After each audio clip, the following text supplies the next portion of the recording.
अगर तुम सोच रहे हो कि फिजिक्स वाला की उम्मीद सीरीज को फॉलो करके तुम नीट 2025 क्रैक कर लोगे या फिर अपना टारगेट मार्क्स अचीव कर लोगे नेक्स्ट 75 डेज में, तो भाई इस गलतफहमी में बिल्कुल मत रहना, क्योंकि सिर्फ लेक्चर देखने से कुछ नहीं होगा। आपको जो सेल्फ स्टडी में प्रॉपर टाइम देना जरूरी है, प्रॉपर टाइम मैनेजमेंट करना जरूरी है, तभी हो पाएगा। क्योंकि नीट एग्जाम के लिए सिर्फ 75 डेज के अराउंड बचा हुआ है। तो कैसे करना है इस वीडियो में बताऊंगा। चलो वीडियो को शुरू करते हैं। सबसे पहले इस बैच से तुमको फायदा क्या मिलने वाला है, बेसिक चीजों के बारे में बात करता हूँ। देखो, इसमें जितने भी टीचर्स है, one of the best teachers है। MR sir one of the best teacher है, पवन सर भी बेस्ट टीचर है, विपिन सर बॉटनी के लिए काफी बेस्ट टीचर है, उसी के साथ जूलॉजी के लिए ये टीचर भी बेस्ट है, और उसी के साथ अमित सर जो कि फिजिकल केमिस्ट्री के लिए one of the best teacher है, उससे कॉन्सेप्ट क्लियर करने में कोई दिक्कत नहीं होगी। पंकज सर भी और मोहित सर भी, ये सारे टीचर्स ना one of the best teachers है। तो इनसे पढ़ के तो तुम्हारे कॉन्सेप्ट में कोई दिक्कत नहीं आने वाली है, लेकिन तुमको सही तरीके से पढ़ना भी तो जरूरी है। अब उसी के साथ इस बैच से फायदा ये है कि ये जो नोट्स होने वाला है, इसमें जो नोट्स प्रोवाइड किए जाएंगे जो कि PW ऐप से डाउनलोड कर सकते हो, वो बहुत ज्यादा इंपॉर्टेंट होने वाला है। इन नोट्स को तो पढ़ना ही है, भले ही तुम्हारे पास पहले से नोट हो, लेकिन इसको कैसे पढ़ सकते हो आगे बताता हूँ। साथ ही साथ लेक्चर के दौरान PYQs भी कराए जाएंगे, जो कि इंपॉर्टेंट PYQs होने वाला है, जिससे तुम्हारा कॉन्सेप्ट क्लियर होगा। और TPPs भी प्रोवाइड किए जाएंगे, तो उन सब TPPs को तो रेगुलर बेसिस पे करना है,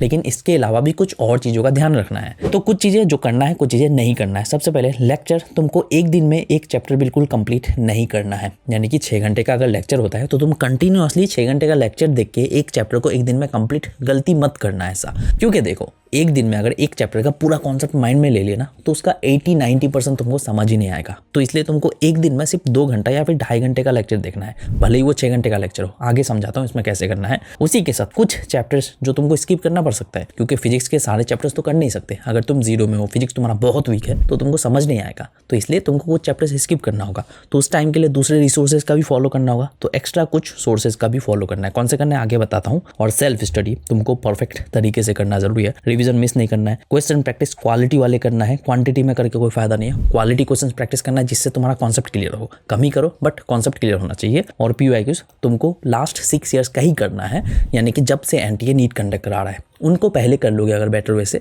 टाइम बचता है तो बाकी PYQs को कर सकते हो। अब अप्रोच की अगर मैं बात करूं, तो फिजिक्स के लिए तुमको जो है same as it is continue लेके चलना है, यानी कि MR सर से पढ़ो, उम्मीद सीरीज को continue as it is follow करते रहो। बट कहीं अगर डाउट होता है तो बेसिक्स पहले क्लियर कर लो। जो भी डाउट होता है, डाउट क्लियर करने के लिए AI का हेल्प लो, यानी कि DeepSeek, ChatGPT का हेल्प लो, कोपायलट का हेल्प लो। और नोट्स तुमको पढ़ना जरूरी है, जो कि हर एक लेक्चर के बाद मिल जाएगा। तो उन नोट्स को पढ़ना जरूरी है। बट एक बात का ध्यान रखना कि जब भी लेक्चर देखोगे, लेक्चर देखने के दौरान तुम्हारे पास पुराने बैचेस का नोट्स होगा, यानी कि अल्टीमेट क्रैश कोर्स का या फिर प्रचंड बैच का, तो उन नोट्स को सामने रख के लेक्चर देखना, ताकि नोट्स भी पढ़ते जाओ, ताकि तुम्हारा और भी कॉन्सेप्ट अच्छे से क्लियर हो। उसी के साथ फिजिक्स कैसे पढ़ना है वीडियो मैंने बना रखा है, उस वीडियो को देख लो। केमिस्ट्री की अगर मैं बात करूं तो सेम एज इट इज लेके चलना है, यानी कि नॉर्मली लेके चलना है, फिजिकल केमिस्ट्री स्पेशली। बट यहाँ पे हो सकता है कि फिजिकल केमिस्ट्री पहले स्टार्ट करे, फिर ऑर्गेनिक केमिस्ट्री करे, इनऑर्गेनिक केमिस्ट्री कुछ टाइम बाद हो सकता है। तो तुमको इनऑर्गेनिक ऑर्गेनिक केमिस्ट्री के लिए प्रचंड बैच से पढ़ सकते हो, या फिर कोई और बैच अगर है अल्टीमेट क्रैश कोर्स से पढ़ सकते हो,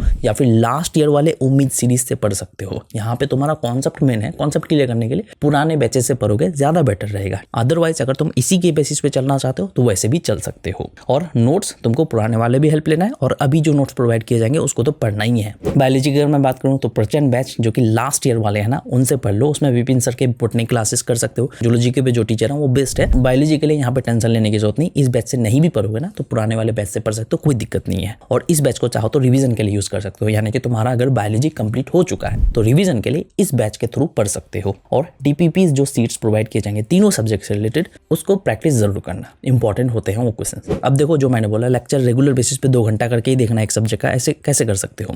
देखो, एक दिन में अगर तुम एक सब्जेक्ट का एक चैप्टर क्लियर करते हो तो ऐसे भी 3 दिन में 3 चैप्टर कर सकते हो, वैसे भी कर सकते हो। जैसे कि अगर तुम एक दिन में 2 घंटा करके एक सब्जेक्ट का लेक्चर देखते हो, यानी कि 6 घंटा या फिर 7 घंटे का लेक्चर देखते हो, तो 3 दिन में क्या होगा, तीनों सब्जेक्ट से रिलेटेड 6-6 घंटा करके लेक्चर देखोगे। इसी तरह से क्या होगा कि 3 दिन में आराम से 3 चैप्टर कंप्लीट कर सकते हो, जो कि गैप दे के होगा। तो प्रॉपर तरीके से अपने माइंड में प्रोसेस कर पाओगे, हर एक चीज समझ में भी आएगा, और गैप देने की वजह से प्रॉपर तरीके से क्लियर भी होगा। उसी के साथ लेक्चर देखने के दौरान नोट्स रख सकते हो साथ में, या फिर NCERT रख सकते हो अगर बायोलॉजी पढ़ते हो। और उसी के साथ कुछ लेक्चर को चाहो तो स्पीड में भी देख सकते हो, यानी कि अगर तुम वो चैप्टर पढ़ चुके हो या फिर कुछ पॉइंट्स तुमको लगता है ये तुम समझ पा रहे हो आराम से, तो उसको स्पीड बढ़ा के भी देख सकते हो। बट स्पीड तभी बढ़ाना जब समझ में आए। और साथ ही साथ रिवीजन तुमको रेगुलर बेसिस पे करना ही है, जिसके लिए तुमको 2 घंटा देना पड़ सकता है। रिवीजन रिवीजन के लिए तुम रेगुलर बेसिस पे शॉर्ट नोट्स के थ्रू कर सकते हो, वीकली बेसिस पे डिटेल नोट्स के थ्रू कर सकते हो, बट रिवीजन अभी स्किप नहीं करना है। और क्वेश्चंस जब भी प्रैक्टिस करोगे, अगर कोई क्वेश्चन गलत होता है तो उसका प्रॉपर एक्सप्लेनेशन देख के आज तो समझ जाओगे, लेकिन उसी क्वेश्चंस को 1 से 2 दिन बाद जरूर रिपीट करना, खुद से सॉल्व करने की कोशिश करना,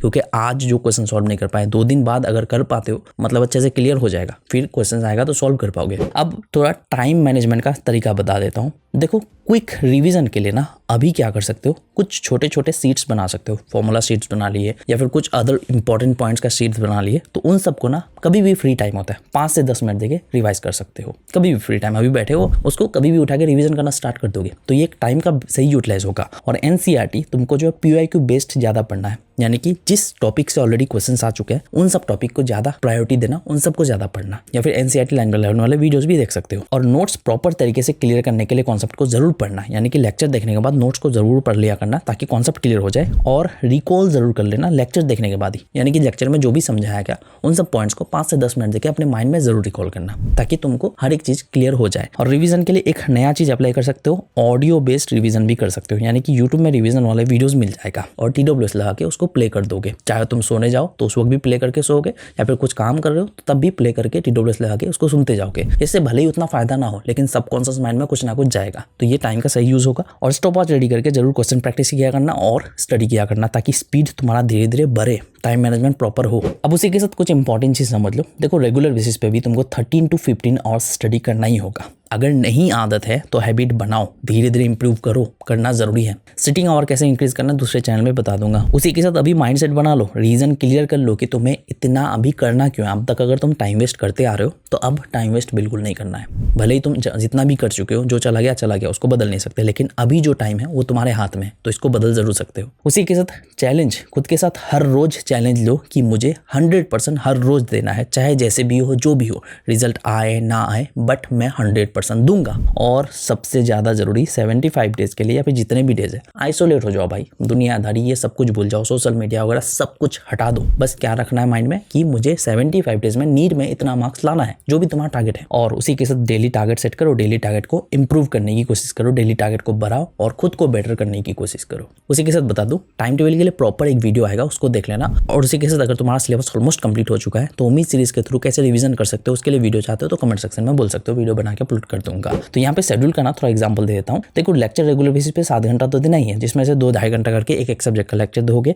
सेल्फ स्टडी में 5 से 6 घंटा रेगुलर बेसिस पे देना है, जिसमें तुमको नोट्स क्वेश्चन प्रैक्टिस करने में टाइम जाएगा, 5-6 घंटा लग जाएगा हर एक सब्जेक्ट से रिलेटेड। उसी के साथ रिवीजन में तुमको जो 2 घंटा देना है रेगुलर बेसिस पे, जो कि सोने से पहले एक बार रिवीजन करोगे और अर्ली मॉर्निंग 1 घंटा देकर रिवाइज करोगे। 6 घंटा सोने के लिए दे सकते हो या फिर 7 घंटा भी दे सकते हो। एक्स्ट्रा चीजों में 2 से 3 घंटा ही देना है, ज्यादा बिल्कुल नहीं देना है, ठीक है। शेड्यूल वाला वीडियो देख लेना। और स्टडी के लिए जो एज इट इज जो मैं पहले बताता आ रहा हूँ, लेक्चर देखोगे, लेक्चर से कॉन्सेप्ट क्लियर होना चाहिए, इस बात का ध्यान रखना है। फिर उसके बाद जो नोट्स अच्छे से पढ़ लोगे, नोट्स पढ़ने के बाद जो तुमको क्वेश्चन प्रैक्टिस करना है, जो क्वेश्चन सॉल्व नहीं हो रहा उसका टाइम नहीं वेस्ट करना है, उसका प्रॉपर एक्सप्लेनेशन देखना है और 1-2 दिन बाद उसी क्वेश्चन को रिपीट करना है और सोने से पहले रिवाइज करके सोना है। अब इसको अगर एज इट इज प्रॉपर तरीके से फॉलो करोगे तो तुम अपना टारगेट मार्क्स अचीव कर सकते हो, बट ध्यान रखना है कि तुमको मेहनत करना है, सेल्फ स्टडी प्रॉपर तरीके से करना है। सिर्फ लेक्चर देखने से नहीं होगा, लेक्चर जब भी देखोगे पूरा 100% देख के देखना है। तो नीट से रिलेटेड और वीडियोस में चैनल पे मिल जाएगा, जाके चेकआउट कर सकते हो। तो मिलते हैं नेक्स्ट वीडियो के साथ। Thank you.